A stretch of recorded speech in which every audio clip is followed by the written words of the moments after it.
All right, so you know how in those classic Bollywood flicks, it seems like half the stories they tell always somehow tie back to gold smuggling? Yeah, yeah, for sure. Lost siblings clutching matching gold lockets, the hero exposing the villain's secret hoard, even that funny bit where someone's trying to slip a gold bar past It's customs. like a staple, right? It is, and it always leaves you with this image of the cops forever on the chase trying to catch these slippery smugglers. Well, it's funny because the stuff you sent me, it really shows how reality can kind of mimic those movie plots sometimes, huh?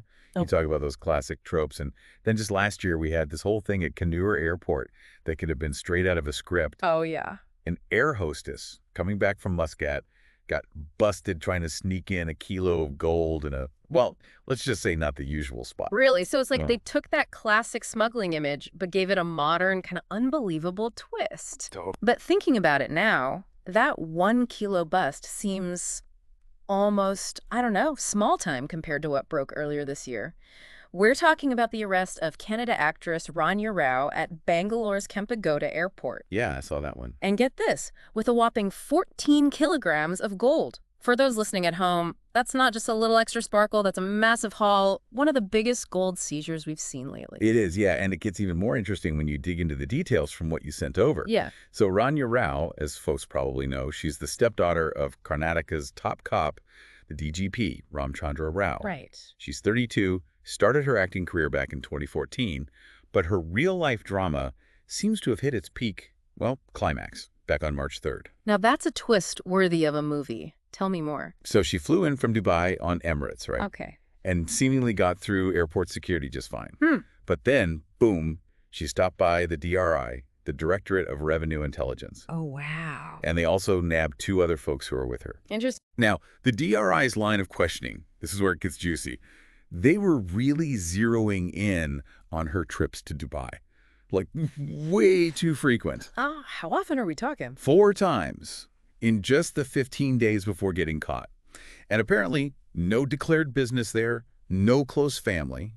You almost gotta wonder, is this like that Habibi come to Dubai thing, but taken to a whole new level? It makes you wonder, so what are we thinking here? Just a super frequent flyer or something more going on? Well, the how they pulled it off part, that's what's really fascinating. Because the info hints at an operation that's, pretty darn sophisticated. Yeah. The accusation is she used her father's position to basically get a VIP escort through security. Mm. Like, skip the lines, no frisking, the whole 9 yards. And the ways they allegedly hit the gold, it's kind of all over the map. Some reports say tons of heavy jewelry. Some say gold biscuits tucked into jacket linings. Others say, and this is wild, glued right to her body. No kidding. It's pretty audacious if you ask me. And the sheer amount of gold we're talking about here, 14, 15 kilos in one go, that's huge news as it is. But then you do the math based on those reported 30 trips to Dubai in a year, and you're looking at potentially over 400 kilograms smuggled. It's mind-blowing. Yeah, and the money involved, Yeah. equally eye-popping. The cops estimate she was pulling in something like 12 to 13 lakhs each trip. Seriously. Seriously. And this is what I think is important for everyone listening. It makes you ask, Huh. how is this kind of smuggling happening right under our noses? Yeah. The scale of it, using those VIP perks to dodge security, it's a bit worrying, to be honest. It does kind of flip that whole image on its head, doesn't it? We usually see the cops chasing these international baddies, not potentially enabling them through loopholes. Precisely. And then you have her stepfather, the DGP Ramchandra Rao. Initially, he tried to distance himself, said she got married a few months back, no contact, found out from the news like everyone else. Right, but if you look closer at what you dug up, it gets a little murky. There are reports saying his, quote, Papa's people in car were still at her beck and call. Yeah, apparently that's what they call him. So, not as cut and dry as his "we're not in touch" statement makes it seem. Definitely adds a layer of complication. And there's also Rao's whole, the cops are doing their job, I've got a clean record spiel. Turns out it might not be that simple either. Back in 2014, when he was IGP down south, a jeweler from Kerala accused him of, pocketing a good chunk of change, about 2 crore rupees. Wow. And to add to the mix, his own gunman was later arrested for, get this, robbery. Someone even quipped online, sometimes gunman, sometimes daughter. Bad things happen to Rauji. Oof. So it paints a rather, shall we say, colorful picture. It does. And, this whole thing is likely just the tip of the iceberg.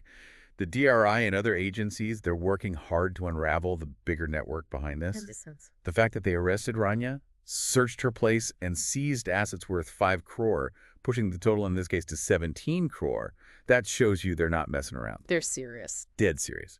And then there are those whispers about the big politician being involved. Ah, the plot thickens. Right. With Rao's political ties, it's no surprise the BJP and Congress are starting to butt heads over this. This thing's become a major story with a whole lot of political baggage attached. But let's take a step back for a sec. Why is there so much gold smuggling happening in India in the first place?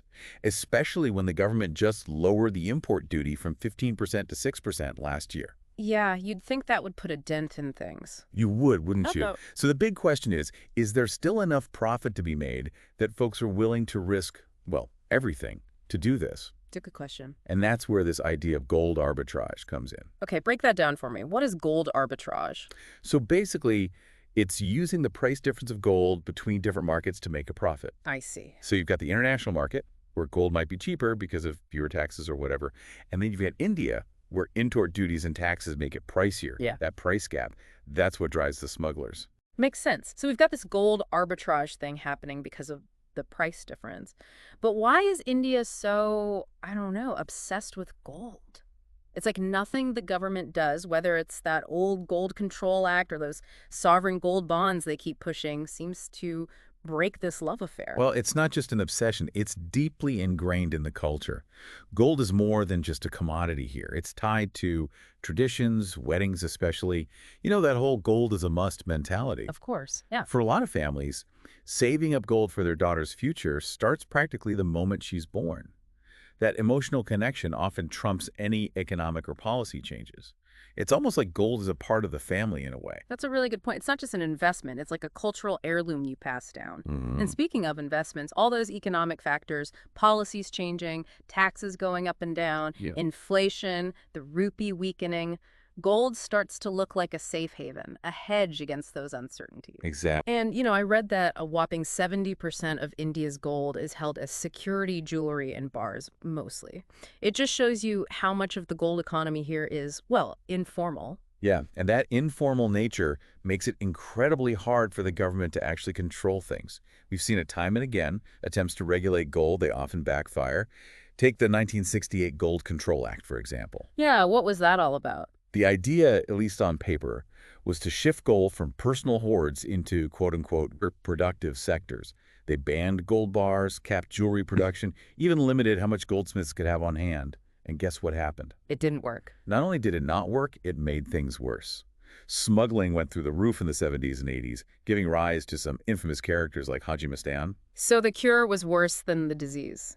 Pretty much. In the end, they had to scrap the act in 1990 because it just created a massive black market. It's a classic case of good intentions gone wrong. Right, and they didn't stop there. In 2015, they rolled out the gold monetization scheme, right? The idea was to get people to deposit their unused gold in banks for some interest. Yeah, hoping that sweet interest would lure them away from physical gold. But the response was lukewarm, to say the least.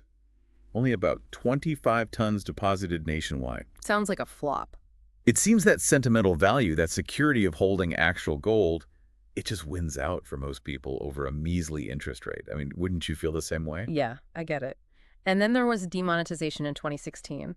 One goal was to curb black money, and they figured that hit unaccounted gold purchases too. Makes sense in theory. Right, but it actually backfired. People panicked, and what's seen as the most stable asset in times of uncertainty. Gold. Gold. So buying actually went up. And then GST came in 2017, meant to limit big cash deals for gold. Again, sound logic in principle. Mm-hmm. But people found ways around it, splitting purchases into smaller chunks or just doing it all under the radar in rural areas. So it's like whack-a-mole with these policies. And speaking of, let's not forget about the sovereign gold bonds, also launched in 2015. The government wanted folks to opt for these paper bonds with a set interest rate instead of buying physical gold. Yeah, the hope was to steer people away from that physical gold attachment. But turns out their predictions about future gold prices were a bit off the mark. Now the government's stuck with a potential financial headache as these bonds mature. People are more likely to cash them in than hold on. Oops. Another well-intentioned policy that didn't quite pan out. It really highlights just how tough it is to change India's relationship with gold. I mean, policies alone just don't cut it. So what do we do about smuggling then? Remember how before Manmohan Singh's reforms, bringing gold into India legally was a total pain? Super high duties and all that? Oh, yeah, Manmohan Singh. He's known for liberalization, but he actually did a lot to ease gold import rules, too. He did. He let people bring back a certain amount, 5 kilograms at first, and lowered the duties gradually. That actually helped curb smuggling back then. Yeah.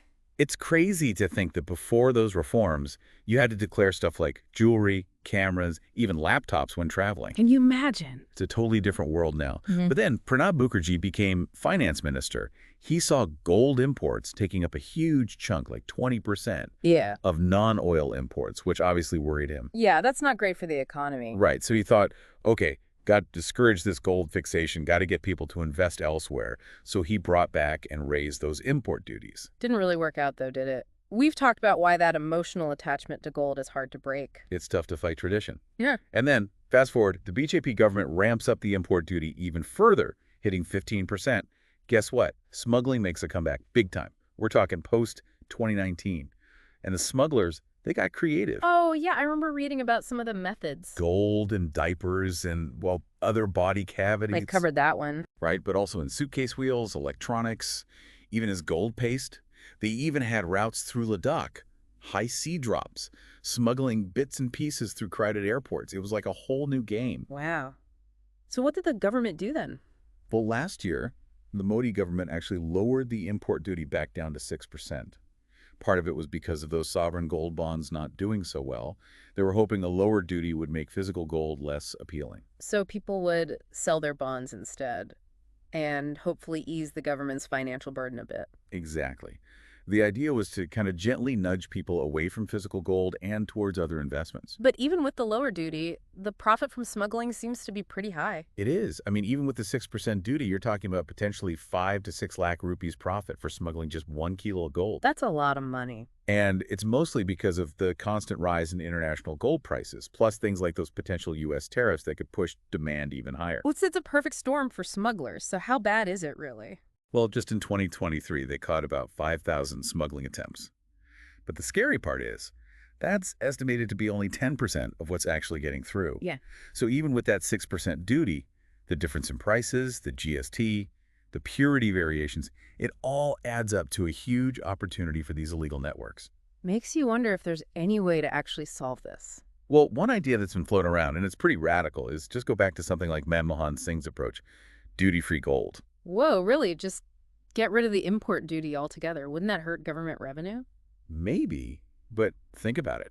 If domestic and international gold prices are basically the same, the incentive to smuggle vanishes. Plus, all that money that's currently flowing through the black market, it would come into the legitimate economy. It's a big gamble, but it might just work. It's definitely outside the box thinking. And with all this global uncertainty, U.S. tariffs on the horizon, international gold prices could keep climbing, making smuggling even more attractive. It's true, and if we don't do something drastic, we're just going to keep seeing stories like this actress, caught up in the smuggling game. A sad situation. It is. So we've gone deep into this gold smuggling world, but it leaves you with some big questions. Given how important gold is to India and how all these government attempts to control it have basically failed, is there actually a solution that works, that's ethical too? Or will this love affair with gold just keep fueling the black market no matter what policies they come up with? It really is a puzzle. You've got culture, economics, that basic human need for security, all tangled up together. No easy answers there. And this actress's story, it's just the latest chapter in this ongoing saga. It really makes you think, doesn't it? It does. It makes you think.